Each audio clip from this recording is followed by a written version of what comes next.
सायई वहवा कार्या दम्भ लोभ विवर्जिता है। कथा में दिखावा मत दिखाइए, पाखंड नहीं बिल्कुल भी। जो वेद का खंड करे वही तो पाखंड है।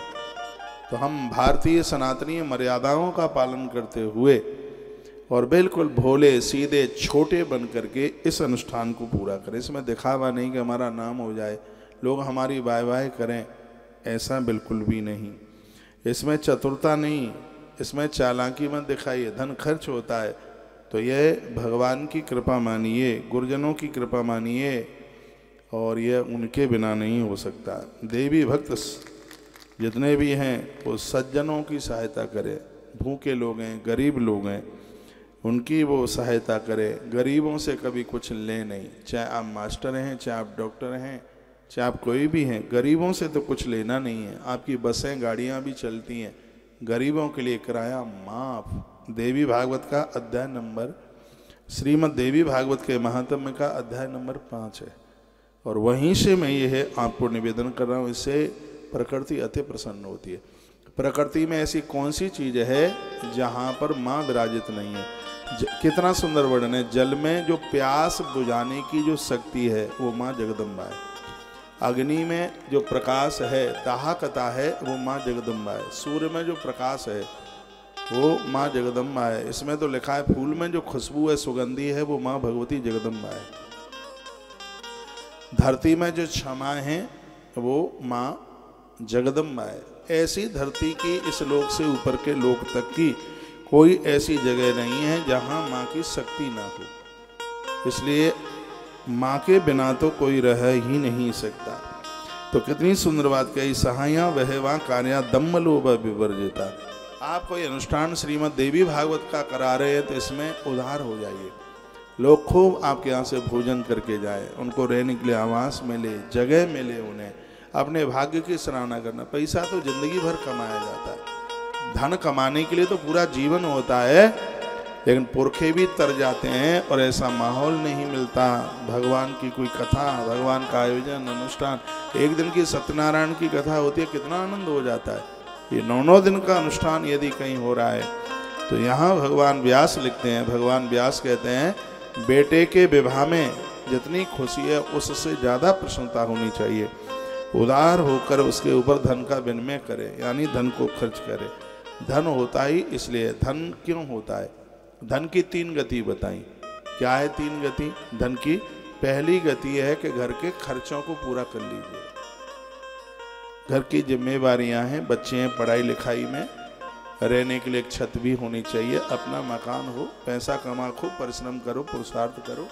तो इन जरूरतों को, जरूरत संग्रह की बात नहीं कही, जरूरतों को पूरा कीजिए। देवी भागवत कहती धन सिर्फ जरूरतों को पूरा करने के लिए। हमने तो ऐसा ही संकल्प कर रखा है, सिर्फ जरूरत पूरी की जाएगी। बदन ढकने के लिए कपड़ा होगा, प्राण बचाने के लिए थोड़ी सी कुछ खुराक होगी। सिर्फ धन के द्वारा सिर्फ जरूरत पूरी की जाए, ये पहली गति है धन की। दूसरी है धन बचता है तो उसको धर्म में खर्च कीजिए। रामायण में बड़ी सुंदर चौपाई है। सो धन धन्य प्रथम गति जाकी, धन्य पुण्य रत मत सोई पाकी। जिसका धन धर्म में लगा होगा उसी की मति पवित्र होगी। नहीं तो ये धन हमें रावण बना देगा, ये धन हमें हिरण्यकश्यप बना देगा। 48 दोष हैं धन में, 48 दोष है। ये राक्षस बना देगा, निशाचर बना देगा। ये धन बहुत गलती करा देगा। जब पैसा बढ़ता है तो 2 दोष लोगों के अंदर आते हैं। एक शराब नशा चल के आता है और एक व्यभिचार चल के आता है। ये श्रीमद् भागवत में वर्णन है। ये धन चल के आता है और पैसा आने पर यदि कोई इस 2 चीजों से बच गया, उसके ऊपर गुरु और भगवान की बहुत बड़ी कृपा है। ये तो धन ज्यादातर ऐसे 48 दोषों में, सिरादे 48 दोषों में जो वर्णन किया है वो बड़ी विशेष बात कही है। इसलिए गोस्वामी जी ने क्या कहा, सो धन धन्य प्रथम गति जाकी, धन्य पुण्य रत मत सोई पाकी। अपना उद्धार चाहते हो तो धन को पुण्य में लगाइए, सत्कर्म में लगाइए। धन के द्वारा धर्म और देह के द्वारा धर्म, इसे पुराण कहता है। धन से धर्म कमाया जाता है और देह से धर्म कमाया जाता है। तो ईश्वर ने कृपा की, आपको बॉडी, आपको शरीर भी दिया है, तो शरीर से भी धर्म सत्कर्म कीजिए। लेकिन शरीर से तो तब होगा जब आप स्वस्थ रहेंगे। और स्वस्थ आप तब रहेंगे। जो 50 प्लस यहाँ पर बैठे हैं, मेरी बात मान लें और आपकी ये बात काम में आवेगी। 50 प्लस हैं, 50 को ऊपर जा रहे हैं, तो ये 5-4 काम रोज कर लें तो जिंदगी बची रहेगी, नहीं तो सब दिक्कत हो जाएगी। 50 के नीचे के हैं वो भी कर लें तो ठीक है। सबसे पहला है एक्सरसाइज रोज कीजिए, व्यायाम रोज कीजिए। आज से ही ये नियम ले लें। सिरादे बहुत बोलते हैं, आधा घंटा सुबह घूमिए, आधा घंटा शाम को घूमिए, एक्सरसाइज कीजिए यदि बचना चाहते हो तो। अभी हर तीसरे व्यक्ति को डायबिटीज है, वो समय दूर नहीं है जहां पर व्यक्ति को, हर व्यक्ति को डायबिटीज होगी यदि उसने लापरवाही की तो। 1 घंटे के एक्सरसाइज सबको चाहिए, वॉकिंग सबको चाहिए, घूमना सबको चाहिए।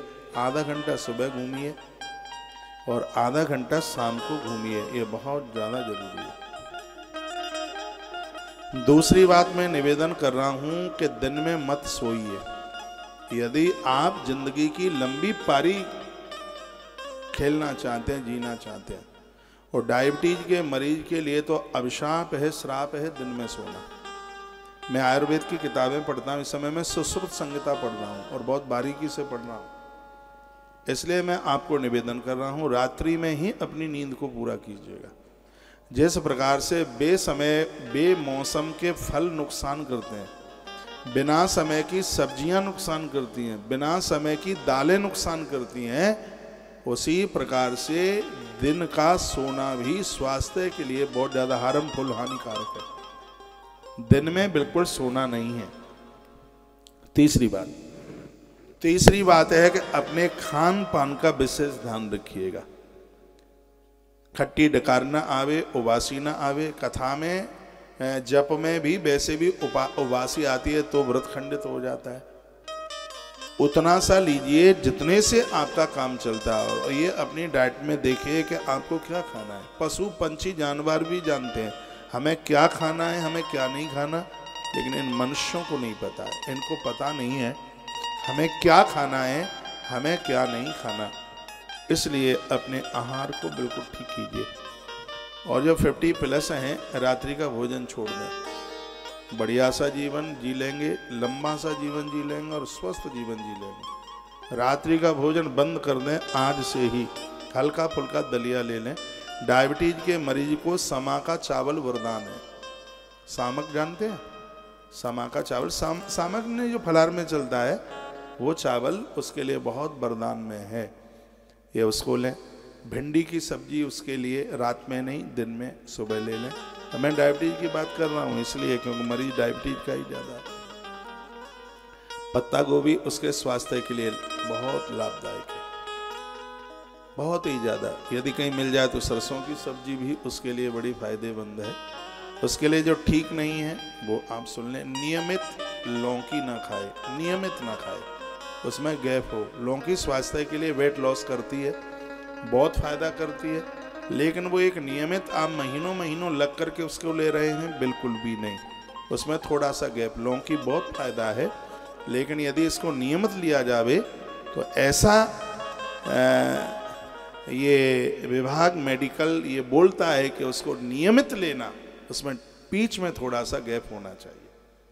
और चीनी तो बिल्कुल जहरी है उसके लिए। आलू भी कम लीजिए उसमें, यदि कोई मरीज है तो। आइए, एक रही बात खान पान की, और एक यदि 50 के प्लस लोग हैं उनको मैं बोल रहा हूँ, यदि आप औषधि ले रहे हैं, कोई भी दवाई ले रहे हैं, तो उसमें गैप मत कीजिए, उसको नियमित लीजिएगा।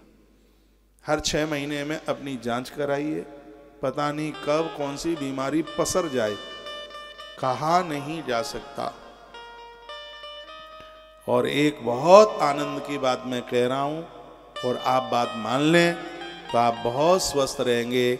वो ये है, प्रातः जागते हैं तो सबसे पहले 1 लीटर भर के पानी पीजिएगा, जल पीजिएगा।